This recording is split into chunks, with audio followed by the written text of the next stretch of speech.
الحق من ربك فلا تكن من الممترين.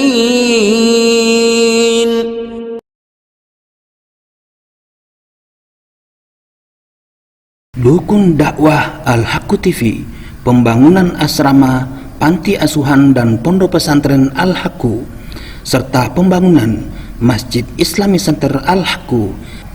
Salurkan donasi Anda melalui Bank BNI Syariah, nomor rekening 0772 617 037 dengan kode bank 009 atas nama Muhammad Rais, pengasuh panti asuhan dan pondok pesantren Al-Haqqu. Bismillahirrahmanirrahim. Assalamualaikum warahmatullahi wabarakatuh. Alhamdulillahi rabbil alamin. Wassalatu wassalamu ala nabiyyina Muhammadin wa ala alihi wa ashabihi wa man tabi'ah huda ila yaumiddin, amma ba'du. Para pemirsa yang dimuliakan Allah Subhanahu wa taala, alhamdulillah kita kembali bertemu pada saat ini dalam rangka penyampaian materi tentang at-tadawi bis-shalah. Jadi saat ini kita telah sampai pada materi at-tadawi bis-shalah, yaitu melakukan terapi atau pengobatan dengan sholat. Baik, kita langsung saja memasuki materi at-tadawi bis-shalah yang kali ini bagian yang pertama berkaitan dengan keutamaan dan kedudukan sholat. Kita mulai dengan membahas tentang pengertian dari sholat itu sendiri. Dari sisi bahasa, sholat berarti doa atau permohonan atau memohon kebaikan. Sedangkan secara istilah atau syariah atau terminologi, sholat merupakan perkataan dan perbuatan tertentu yang dimulai dengan takbiratul ihram dan diakhiri dengan salam. Sholat dinamakan seperti itu karena amalan ini merupakan hubungan secara langsung antara seorang hamba dengan sang penciptanya, dengan maksud mengagungkannya, bersyukur kepadanya, memohon rahmatnya, serta memohon ampunan darinya. Ibadah ini dilakukan dalam rangka memberikan manfaat dan keuntungan yang sangat besar bagi dirinya, baik di dunia maupun di akhirat. Allah Subhanahu wa taala berfirman, "Wa ma umiru illa liya'budullaha mukhlishina lahuddin hunafa'a wa yuqimus shalah wa yu'tuz zakah wa dzalika dinul qayyimah." Padahal mereka tidak diminta kecuali supaya menyembah Allah dengan memurnikan ketaatan kepadanya dalam menjalankan agama yang lurus, dan supaya mereka mendirikan sholat dan menunaikan zakat, dan yang demikian itulah agama yang lurus. Quran Surat Al-Bayyinah ayat 5. Allah telah mewajibkan sholat kepada semua umat terdahulu. Hal ini sebagaimana disebutkan melalui lisan para nabi dan rasulnya. Allah Subhanahu wa taala berfirman melalui lisan Nabi Ibrahim alaihissalam, Rabbi ja'alni muqimas sholati wa min dzurriyyati Rabbana wa taqabbal du'a.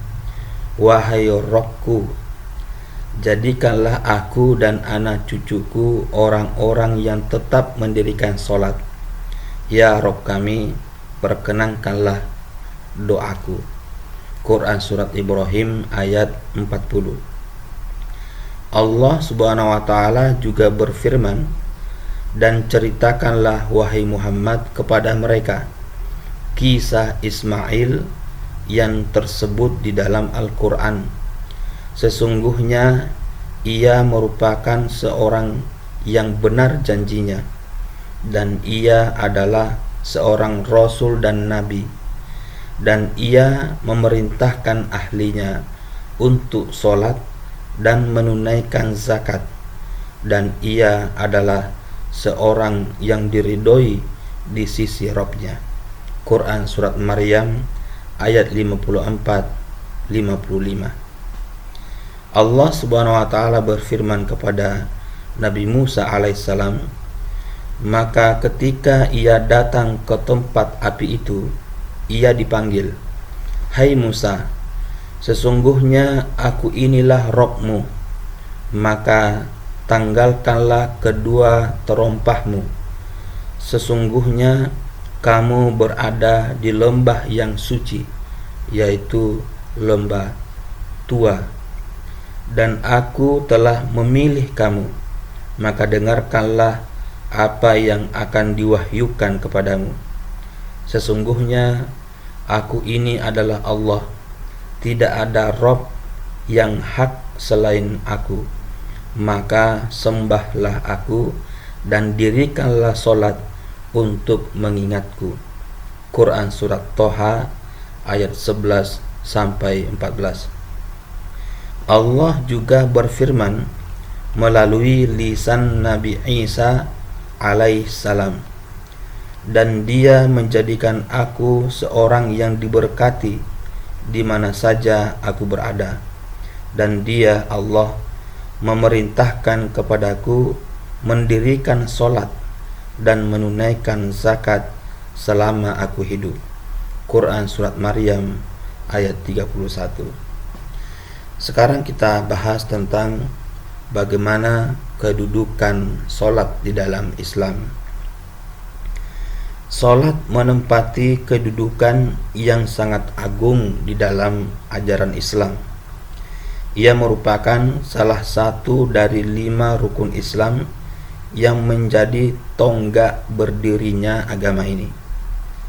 Rasulullah SAW bersabda, "Buniyal Islamu ala khamsin, syahadati an la ilaha illallah wa anna Muhammadan Rasulullah, wa iqamis shalah, wa ita'iz zakah, wal haji, wa shaumi Ramadan."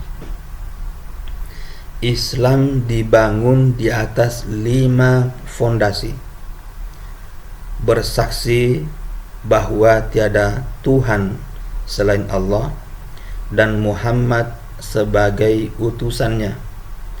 Kemudian mendirikan sholat, menunaikan zakat, melaksanakan ibadah haji, serta berpuasa pada bulan Ramadan. Hadis riwayat Al-Bukhari dan Muslim. Sholat seperti puncak piramida tertinggi di antara berbagai ibadah yang ada di dalam agama Islam. Hal ini disebabkan setiap ibadah dan perintah agama diturunkan kepada Nabi Muhammad SAW melalui perantaraan malaikat Jibril, kecuali ibadah solat. Allah sendiri yang memerintahkan ibadah ini kepada beliau Nabi Muhammad SAW, tepatnya ketika beliau melakukan Isra dan Mi'raj, sampai beliau menembus langit yang ke-7 dan sampai ke Sidratul Muntaha. Saat itu Allah memerintahkan Rasulullah SAW untuk melaksanakan solat dengan perintah secara langsung, tanpa perantara antara Allah dengan Rasulnya.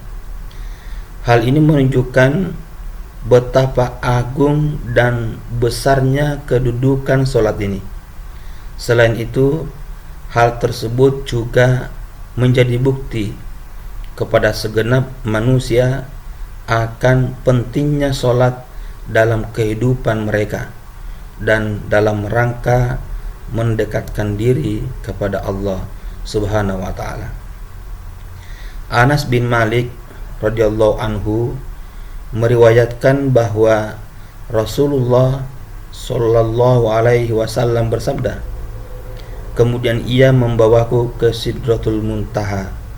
Tiba-tiba aku melihat dedaunannya yang laksana telinga gajah dan buah-buahnya seperti mutiara. Beliau melanjutkan, maka ketika ia tertutup berkat perintah dari Allah, ia, yaitu Sidratul Muntaha, ia pun berubah dan tidak satupun makhluk Allah yang dapat menggambarkan keindahannya. Kemudian Allah memberikan wahyu kepadaku dan dia mewajibkan 50 solat dalam sehari semalam kepadaku.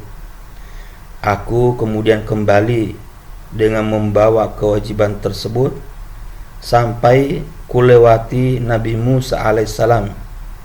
Kemudian ia, Nabi Musa, berkata kepadaku, apa yang diwajibkan Allah untuk umatmu? Kemudian aku menjawab, dia Allah mewajibkan 50 kali solat dalam sehari semalam.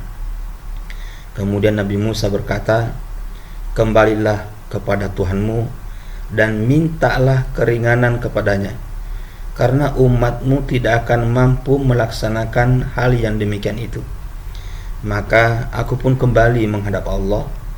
Lalu Allah memberi keringanan kepadaku dengan menghapuskan 5 kali solat.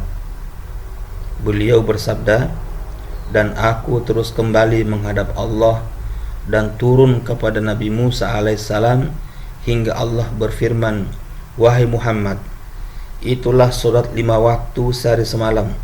Setiap satu solat bernilai 10 kali solat. Dengan demikian pahalanya sama dengan 50 kali solat. Hadis riwayat Bukhari dan Muslim. Diriwayatkan dari Mu'ad bin Jabal bahwa Rasulullah sallallahu alaihi wasallam bersabda, Rasul amril Islamu wa amuduhus salatu wa zirwatu sanamihil jihadu. Pangkal semua perkara adalah Islam, tiangnya adalah salat, dan puncak keluhurannya adalah jihad. Hadis riwayat At-Tirmizi jilid 10 halaman 101. Di samping itu, kita juga dapat mengetahui penting dan kedudukan solat yang sangat besar ketika melihat ancaman yang keras yang disampaikan Al-Quran kepada orang-orang yang meninggalkannya.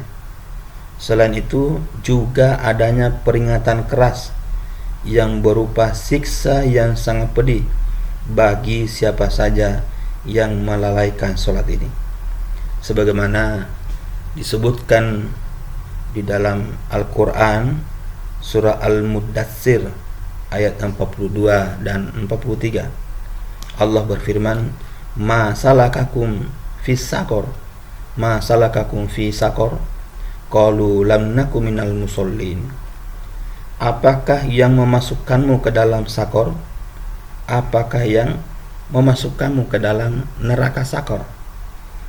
Kemudian mereka menjawab, kami dahulu tidak termasuk orang-orang yang mengerjakan sholat. Jadi mereka dulunya orang-orang yang tidak melaksanakan sholat. Allah juga berfirman di dalam Quran surah Al-Ma'un ayat 4 dan 5, maka kecelakaanlah bagi orang-orang yang sholat, yaitu orang-orang yang lalai dari sholatnya. Kemudian pada ayat yang lain, yaitu Quran surat Maryam ayat 59, Allah berfirman, maka datanglah sesudah mereka pengganti yang buruk, yang menyia-nyiakan sholat dan memperturutkan hawa nafsunya, maka mereka kelak akan menemui kesesatan. Mahul meriwayatkan dari Ummu Aiman bahwa Nabi Muhammad sallallahu alaihi wasallam bersabda, "Man tarakas shalah muta'ammidan faqad bari'at minhu zimmatullahi wa rasulih."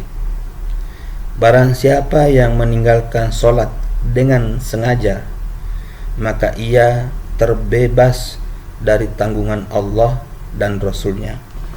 Hadis riwayat Ahmad, jilid yang ke-6, halaman 421.